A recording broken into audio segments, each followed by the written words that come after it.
नमस्कार, Himalayan highways के एक और खास एपिसोड में आपका स्वागत है।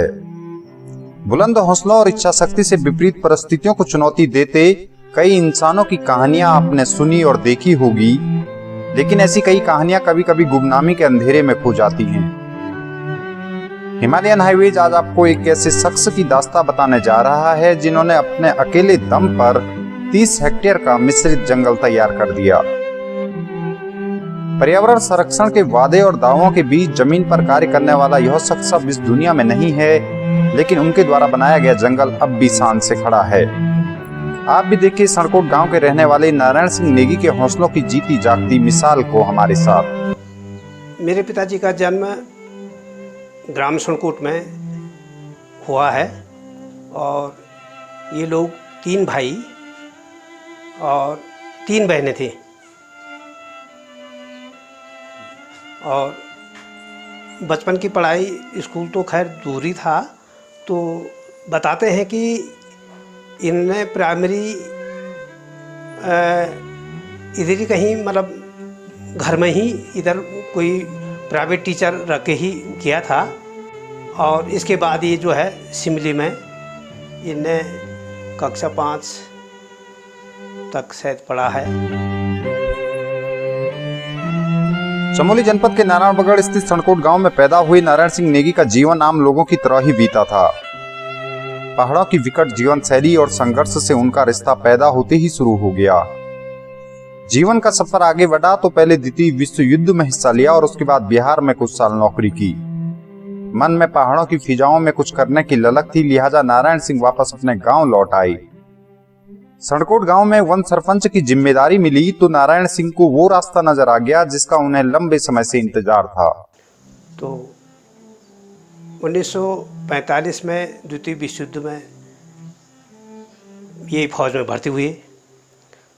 दुर्भाग्य ये रहा कि उसमें द्वितीय विश्व युद्ध के समाप्ति की ओर था और इंग्लिश शासन काल का फौज होने के कारण इनको कुछ ही समय के लिए लिया गया था। उसके बाद इनको वहाँ से सेवा मुक्त कर दिया गया। तत्पश्चात ये बिहार पुलिस में भर्ती हुई और वहाँ पर भी इन्हें बैंड में ही मतलब ये रहे और वहाँ पर भी इन्हें काफ़ी अच्छा अपना जो भी जीवन बिताया होगा अच्छा ही रहा। उसके बाद उनका मन उधर नहीं लगा तो उसके बाद वो घर की तरफ आ गए। हो सकता है घरेलू कोई परिस्थिति रही हो तो घर में आके वो अपने खेती किसानी पर उनका ध्यान रहा। उनने अपने चेक ये प्लॉट वगैरह बनाए और खेती बाड़ी करना प्रारंभ किया। फिर धीरे धीरे आलू, सेब इत्यादि फसलों पर काफ़ी अच्छा इनने मतलब उत्पादन किया। ये वन पंचायत सरपंच बने तो ये गांव के पास ही ये जंगल था जो खाली पड़ा था। एक कंटीली झाड़ियाँ इसमें थी तो इनके मन में संभवतः विचार आया कि भाई ये रूखा रूखा है और इसको हम पेड़ लगाकर वृक्षारोपण करके इसको हम वन के रूप में आच्छादित कर सकते हैं। तो यही इनका मतलब मेन कारण रहा। इनका रुझान बन गया उस पर। वन सरपंच रहते हुए उन्होंने गांव की वन भूमि पर पहले ग्रामीणों के साथ पौधे लगाए और बाद में यह उनका मिशन बन गया। अकेले कई किलोमीटर दूर से अलग अलग प्रजाति के पौधे लेकर नारायण सिंह गांव में पहुंचते और फिर दिन रात जंगल तैयार करने में जुट जाते। वक्त के साथ जंगल बनाने का यह सिलसिला चलता रहा और सालों की मेहनत के बाद 30 हेक्टेयर जमीन में 90,000 से अधिक पौधों का एक विशाल जंगल उगाया। इस दौरान कई मुसीबतें भी आई, लेकिन नारायण सिंह के हौसलों के आगे सब छोटी ही साबित हुई। ये लगभग 30 हेक्टेयर में ये वन फैला हुआ है और ये मिश्रित वन है। इसमें मुख्यतः देवदार, अंगू, सुरई और रुद्राक्ष और थुनीर आदि प्रजातियों के वृक्ष हैं। इसके अतिरिक्त बांस बुरांस भी इसमें है। मेरी अपनी व्यक्तिगत दिली इच्छा ये है कि इनको बहुत सारे पुरस्कार मिले हैं और 2 बार वृक्ष मित्र पुरस्कार के लिए भी नॉमिनेशन हुआ था, लेकिन किन्हीं कारण बस नहीं हो पाया, क्योंकि हमारा गांव उस टाइम पे काफ़ी दूरस्थ गांव था। यहाँ आने जाने की यातायात की कोई व्यवस्था नहीं थी। जो लोग भी भारत सरकार से आए वो मात्र बस स्टेशन तक ही पहुंच पाए, और जहां पर ये जंगल तैयार किया गया था वहां पर किसी ने इसका संज्ञान नहीं लिया। मैं आशा करता हूं कि निकट भविष्य में, आज तो यहाँ पर यातायात के साधन हैं, आज भी वो लोग देख सकते हैं, शासन प्रशासन देख सकता है।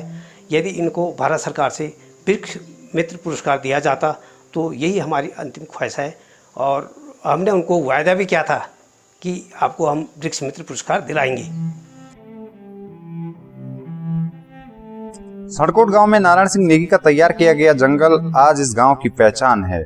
स्थानीय लोगों के लिए यह जंगल न सिर्फ प्रकृति से प्रेम का प्रतीक है, बल्कि यह उनके गांव की वो पहचान है जिसने सड़कोट को स्थानीय क्षेत्र में एक नजीर बनाकर पेश किया।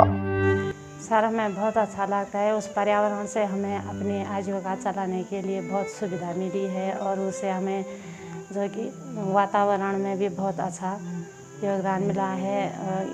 हमारे बूढ़े ससुर जी हैं वो नेगी जी, उनके कार्यकाल में उन्होंने एक अपनी बदौलत से इतना बड़ा पर्यावरण को बनाया है।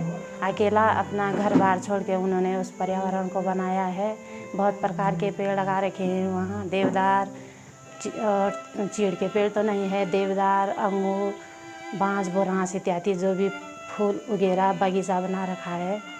और बहुत पहले की बात है, कम से कम 20 साल तो हमारी शादी के हुए होंगे, क्योंकि आजकल हर इंसान को अपनी आजीविका चलाने के लिए सबसे बड़ी उम्मीद यह है पेड़ों की रक्षा करना। जिस प्रकार हम अपनी बच्चे को पाल रहे हैं उसी प्रकार हमारे लिए अपनी आजीविका चलाने के लिए पेड़ पौधों की अति आवश्यक है।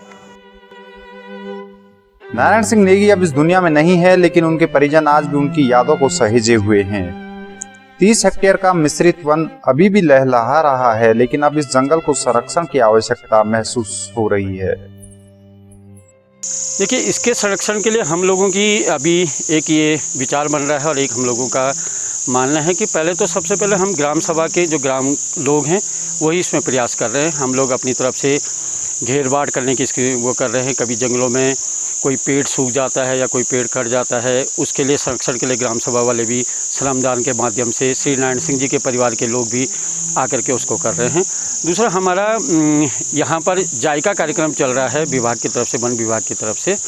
हम चाह रहे हैं कि विभाग को हमने एक प्रपोजल दिया है कि जितना भी ये वन क्षेत्र है इसको एक तो 4 दीवारी दे करके जाली लगा करके इसको बिल्कुल संरक्षित किया जाए, जिससे कि जो छोटे पौधे हैं वो जंगली जो जानवर हैं या कोई लोग जा करके इनको टूट फूट हो जाती है, वो कट जाते हैं या दब जाते हैं, वो बच सके। और अगर ये 4 दीवारी और जाली लग जाएगी तो ये वन अपने आप में सुरक्षित रहेगा। दूसरा, जो छोटे पौधे हैं उनके लिए अगर विभाग के माध्यम से जायका के तहत माली की व्यवस्था हो जाए तो बहुत बढ़िया है, जिससे कि जंगल बचा रह सके। जंगल बचाने और पौधे लगाने के नारों के बीच नारायण सिंह का यह प्रयास हर किसी के लिए एक मिसाल है।